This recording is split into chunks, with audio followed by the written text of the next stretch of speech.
बिस्मिल्लाहिर्रहमानिर्रहीम। अस्सलाम वालेकुम नाज़रीन, आप यूट्यूब चैनल देख रहे हैं। मैं इमरान खान हूँ। पाकिस्तान में भी एक से बढ़ के एक मजाक किया जाता है और कोई जितने बड़े ओहदे पर बैठता है वो उतना ही ज़्यादा कौम के साथ मजाक करता है। यानी जो पाकिस्तान में मिलिट्री जनरल ने किया, आर्मी चीफ्स ने, पाकिस्तान के वज़राए आज़म ने, पाकिस्तान के सदूर ने और पाकिस्तान के जो चीफ जस्टिस हैं, उन्होंने जो पाकिस्तान के साथ किया उसका कोई और एग्जाम्पल नहीं मिलता। यानी जितना बड़ा आदमी उतना बड़ा मजाक। अभी जो है पाकिस्तान के चीफ जस्टिस याया आफरीदी, वैसे तो अब उनकी औकात कोई नहीं रही क्योंकि असल में तो इख्तियारात चले गए आईनी अदालत के पास।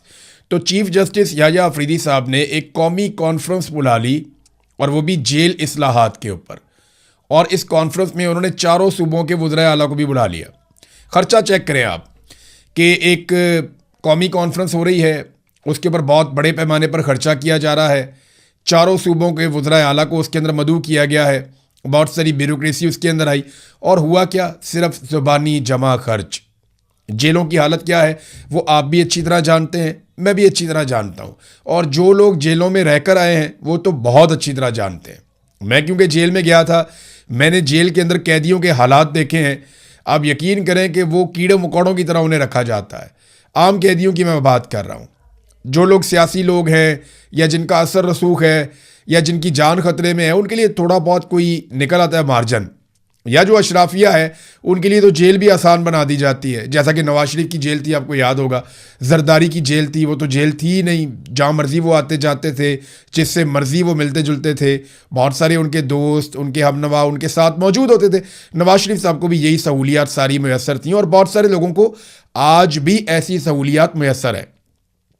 आपको याद है ना कि शाहरुख जतोई ने कत्ल कर दिया था शाहजेब को कराची में, तो वो नौजवान को हर चीज़, हालांकि उसके पालतू मुर्गे तक उसके पास जेल में थे और वो बड़ी मौजें कर रहा था। बाद में जब ये चीज़ें सामने आई तो बड़ा रोला पड़ गया था।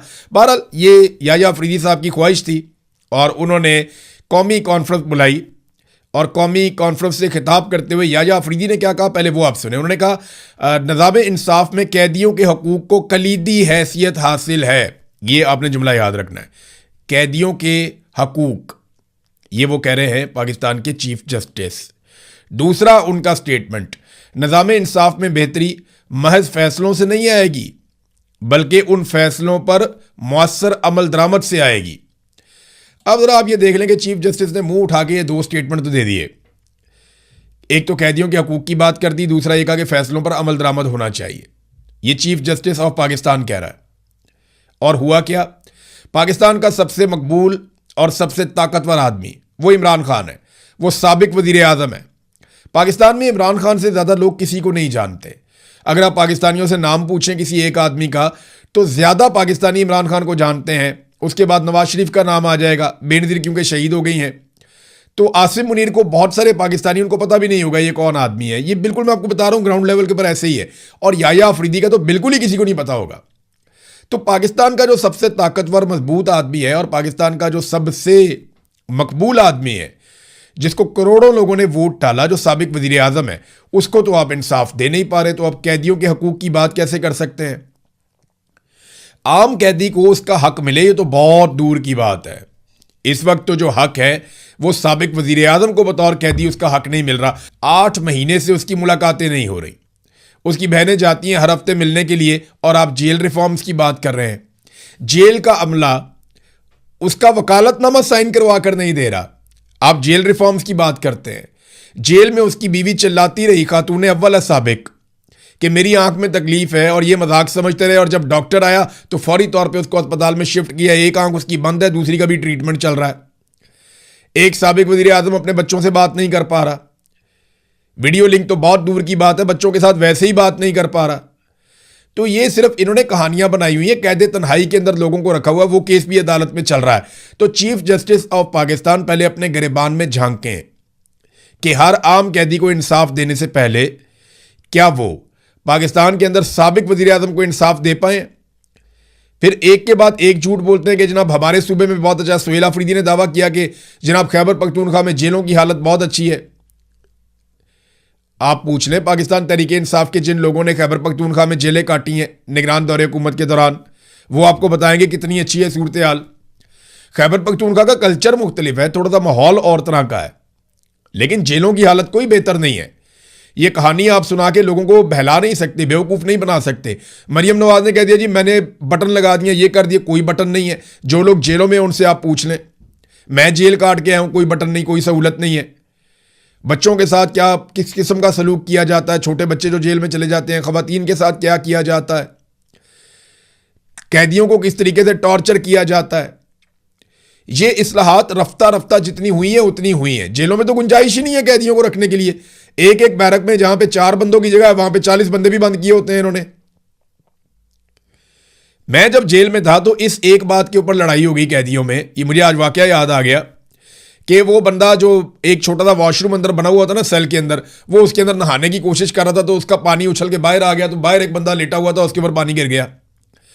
वो जंग लगी वहां पे अंदर ही, मार मार के एक दूसरे को उन्होंने बुरा हाल कर दिया।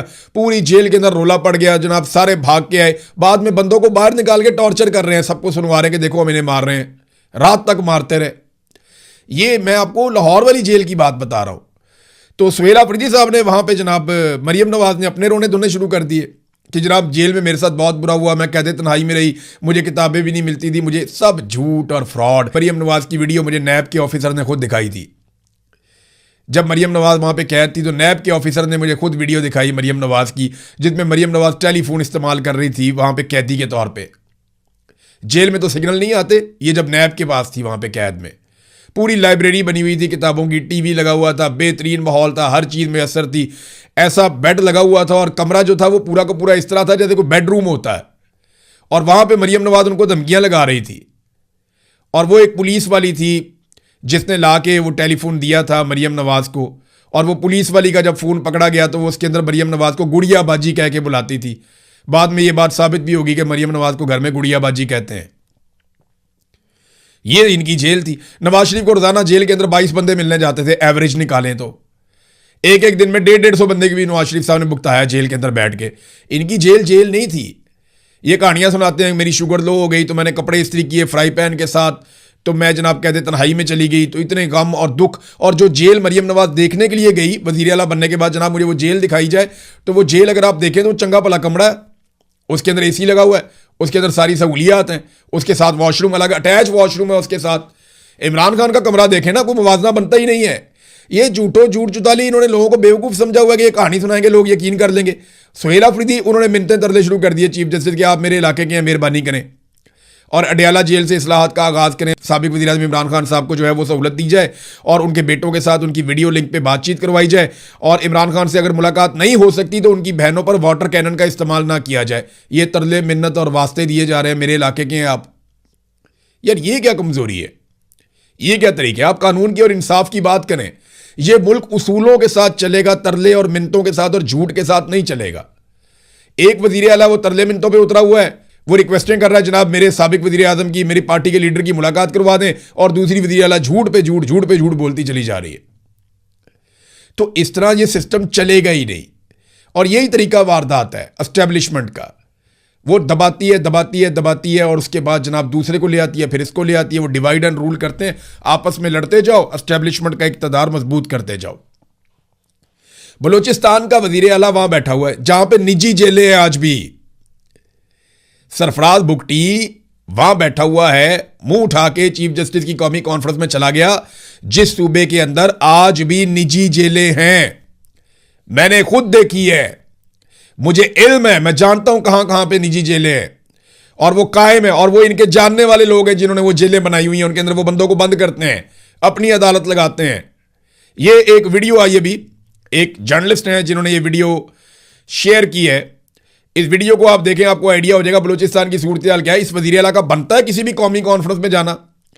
ये इंतहाई तशवीशनाक इतला है। शाहिद हुसैन एक जर्नलिस्ट हैं, उन्होंने ये रिपोर्ट दी है कि वद के करीब कोयटा कराची कौमी शाहरा, ये जो कोयटा से कराची को मिलाने वाली कौमी शाहरा है ना, वहां पे नामालूम मुसल्लह अफराद खड़े हुए हैं और उनकी मौजूदगी में भारी मशीनरी लाई गई है। वो मशीनरी लेकर आए और एक्सीवेटर के जरिए से एक जो अहम राबता पुल है जो बलूचिस्तान को कराची के साथ मिलाता है, उस पुल को गिराया जा रहा है। ये देख लें आप, ये हो रहा है कि जो पुल बलूचिस्तान को कराची के साथ कनेक्ट करता है, शाहिद हुसैन साहब ने वीडियो पोस्ट की, इस वीडियो के मुताबिक उस पुल को गिराया जा रहा है ताकि कराची का या सिंध का बलूचिस्तान से राब्ता काट दिया जाए। मुसल्ला लोग वहां पे खड़े हुए हैं, हैवी मशीनरी के साथ गिरा रहे हैं। और उस सूबे का जो वजीर आला है वो किधर है? वो जनाब कौमी कॉन्फ्रेंस अटेंड कर रहा है।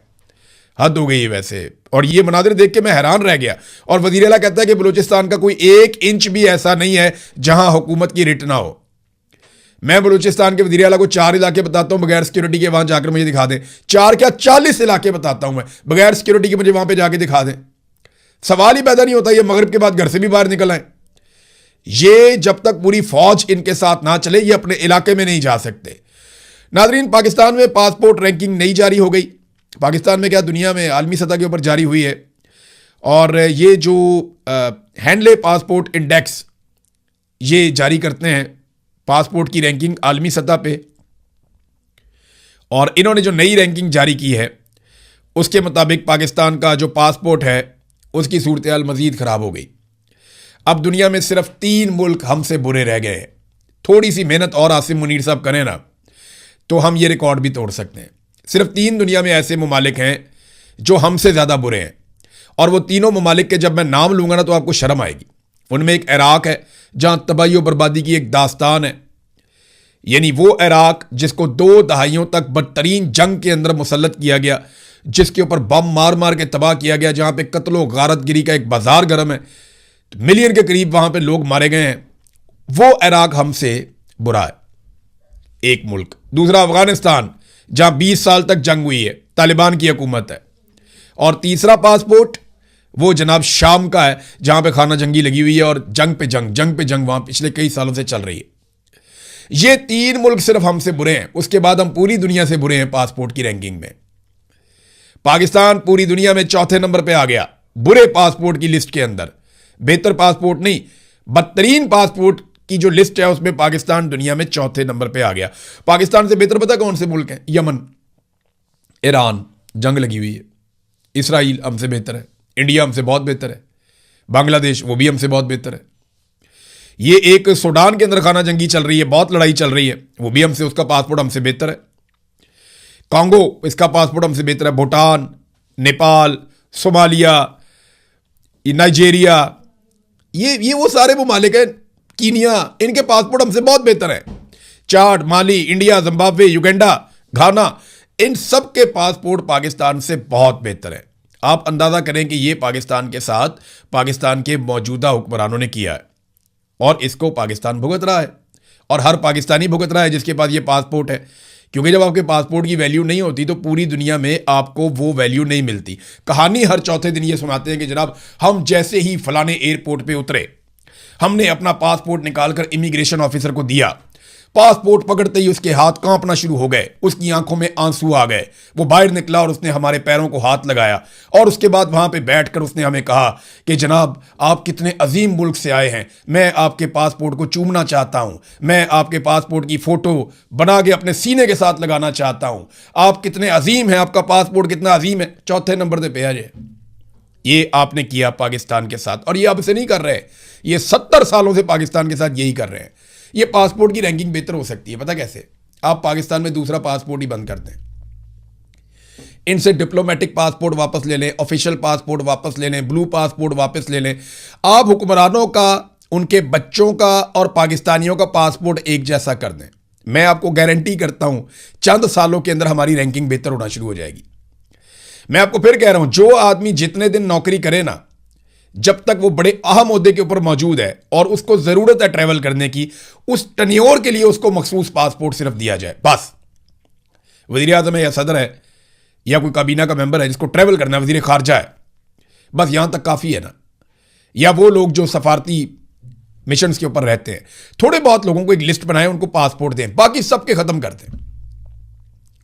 ये बीवी बच्चों के पासपोर्ट वाला ड्रामा भी खत्म कर दें, रिश्तेदारों के पासपोर्ट वाला ड्रामा भी खत्म कर दें।